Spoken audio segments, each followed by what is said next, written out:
Assalamualaikum warahmatullahi wabarakatuh. Halo semuanya, perkenalkan saya Ihma Wadatul Aulia, NIM 19070160033, kelas Psikologi 5A, Prodi Psikologi, Fakultas Psikologi dan Kesehatan UIN Wali Songo Semarang. Video ini saya buat untuk memenuhi tugas mata kuliah Psikologi Perkembangan Anak Remaja Berkebutuhan Khusus yang diampu oleh Ibu Siti Hikmah. Di sini saya akan menjelaskan mengenai definisi, klasifikasi, deteksi, dan diagnosis ARBK tunarungu. Yang pertama ada definisi ARBK tunarungu. ARBK atau anak remaja berkebutuhan khusus bisa diartikan sebagai anak dan remaja yang memiliki karakteristik yang berbeda dari anak pada umumnya. Kemudian, apa sih ARBK tunarungu itu? Menurut Suwito, tunarungu adalah seseorang yang mengalami ketulian berat bahkan sampai total, dan mereka ini tidak bisa menangkap tutur kata tanpa membaca bibir lawan bicaranya. Anak dengan tunarungu merupakan anak yang telah kehilangan indera pendengarannya, baik sebagian ataupun keseluruhan, yang pastinya berdampak bagi kehidupan sehari-hari. Yang kedua, menurut Sumantri, kata tunarungu berasal dari dua kata, yaitu tuna dan rungu. Tuna memiliki arti kurang dan rungu memiliki arti pendengaran. Maka dengan demikian, tunarungu adalah mereka yang kehilangan pendengaran baik sebagian ataupun keseluruhan. Selanjutnya, menurut Somat dan Herawati, anak tunarungu merupakan seseorang yang mengalami ataupun kehilangan pendengaran yang diakibatkan karena tidak berfungsinya alat atau indera pendengaran.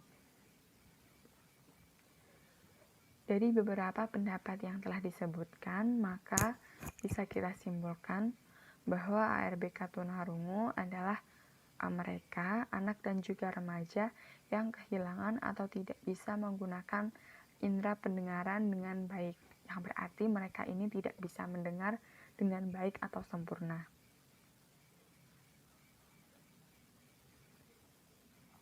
Selanjutnya adalah klasifikasi ARBK tunarungu.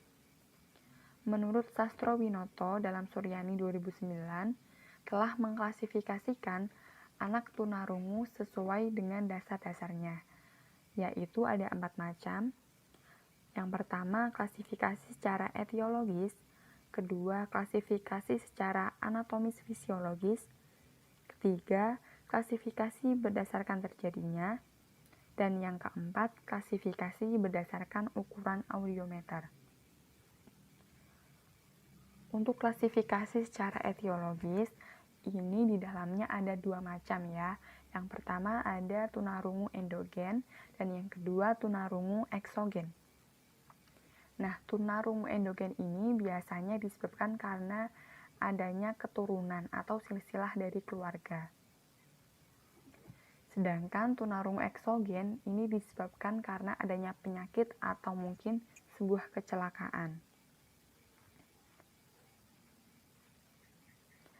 Yang kedua adalah klasifikasi secara anatomis fisiologis. Di dalamnya meliputi 3 hal. Yang pertama, tunarungu hantaran atau konduktif, tunarungu perseptif atau syarat, dan tunarungu campuran antara konduktif dengan syarat. Tunarungu hantaran atau konduktif. Nah, tunarungu ini disebabkan oleh adanya kerusakan pada telinga bagian luar. Sedangkan tunarungu perseptif atau syarat, nah ini disebabkan karena adanya kerusakan pada telinga bagian dalam atau koklea.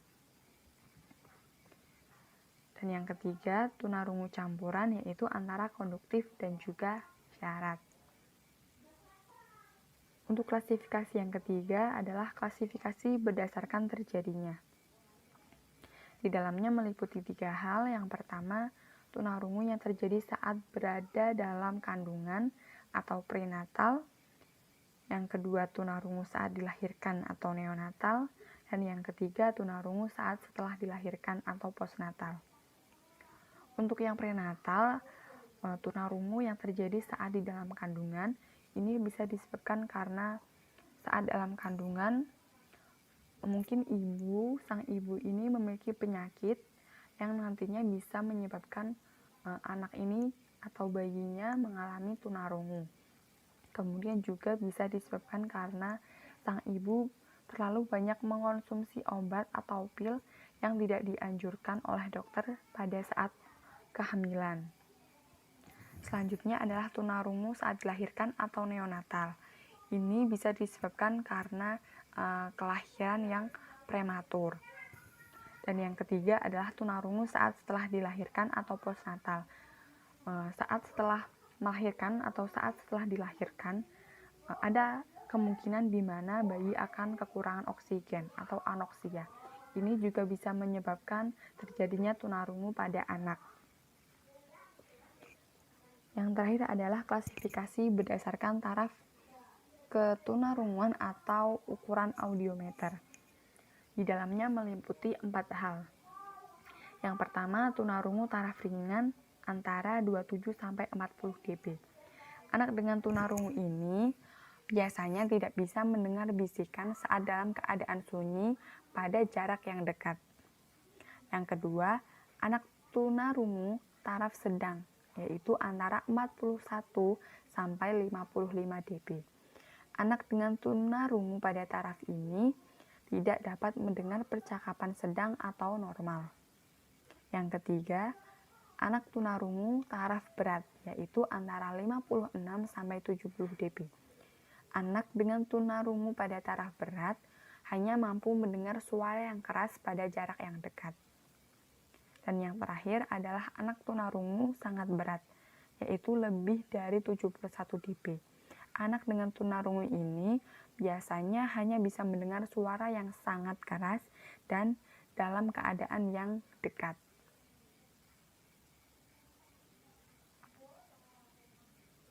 Selanjutnya adalah deteksi ARBK tunarungu. Deteksi merupakan rangkaian kegiatan yang bisa kita lakukan untuk mengetahui perkembangan anak dan juga remaja. Biasanya dapat dilakukan dengan wawancara, tes, ataupun observasi. Dengan demikian, kita bisa mengetahui gejala-gejala yang timbul pada anak dan juga remaja. Nah, bagaimana sih cara mendeteksi ketunarunguan dengan menggunakan tes? Jadi sebenarnya ada beberapa cara untuk mendeteksi ARBK tunarungu ini. Untuk tes yang sederhananya yaitu kita bisa menggunakan tes dengan Garbutala, tes dengan bisikan, tes dengan uang logam, dan juga tes dengan percakapan.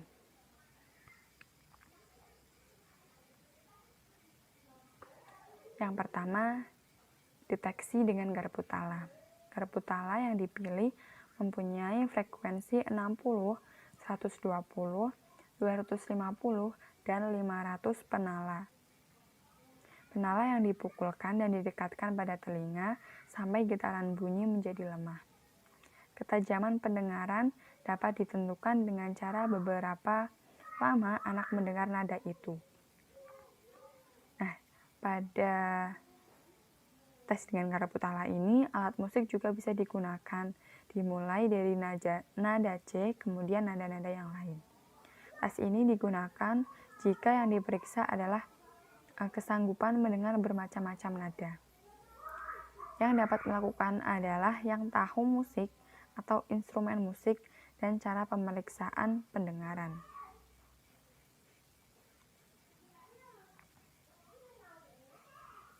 Selanjutnya, deteksi dengan uang logam. Tes ini dipakai sebelum ditemukannya alat-alat pengukur elektronik. Cara yang kasar ini seringkali digunakan dalam pembuatan tafsiran kasar terhadap pendengaran. Caranya hanya dengan mengadukan uang logam dari belakang anak. Tes ketukan mata uang logam dapat untuk mengetahui kehilangan pendekatan yang berfrekuensi tinggi, karena beberapa anak yang kehilangan pendengaran dengan frekuensi tinggi akan mendengar suara percakapan, tetapi tidak dapat mendengar ketukan mata uang.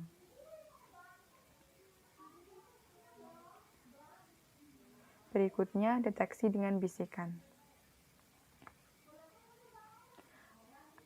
Sebelumnya, anak ditempatkan di sudut ruangan yang kedap suara dan juga sunyi.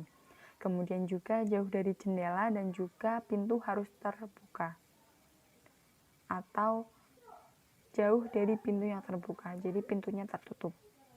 Kemudian juga dengan punggung menghadap tester untuk menjaga supaya anak tidak melihat gerak si penguji atau tester. Kemudian anak diberi instruksi untuk mengulang kata yang didengar dan diminta untuk menutup rapat telinga kiri.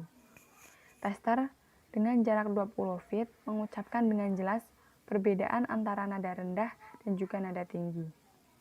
Kata yang diucapkan tester harus diulang oleh anak atau tester boleh membisikkan kata kepada anak. Jika anak belum mendengar, tester bisa maju mendekati anak sampai cukup dekat untuk anak bisa membedakan apa yang telah diucapkan oleh si tester. Untuk kriterianya, jika anak mendengar dengan jarak 20 feet atau 6 meter, maka itu dalam kategori normal. Jika anak mendengar dari jarak 60-20 feet, termasuk ringan sekali. Jika mendengar pada jarak kurang dari 3 feet, itu termasuk kurang dengar.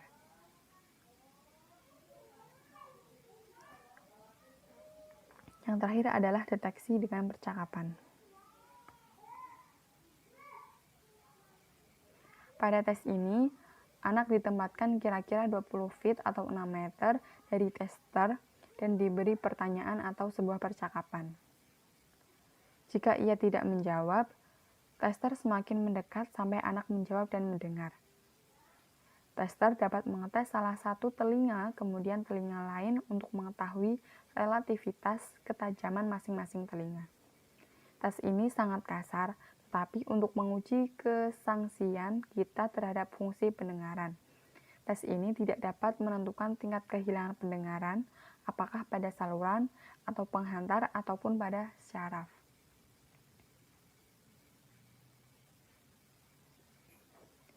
Yang terakhir adalah diagnosis ARBK tunarungu.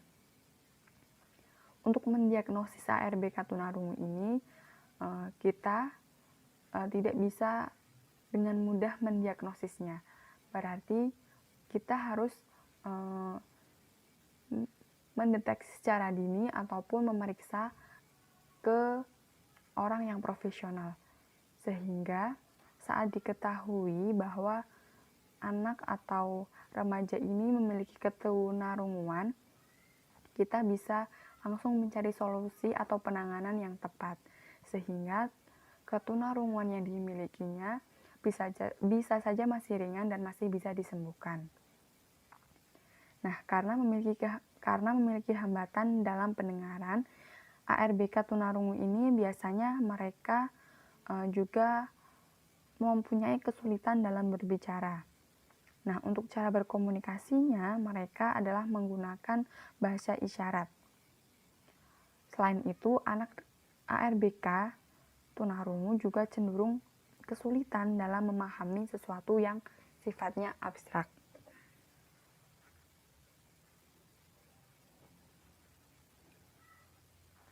Nah, itu saja yang bisa saya jelaskan dan juga saya sampaikan untuk kalian.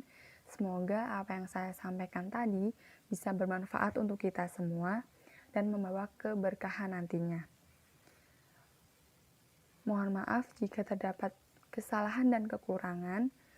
Saya ucapkan terima kasih. Wassalamualaikum warahmatullahi wabarakatuh.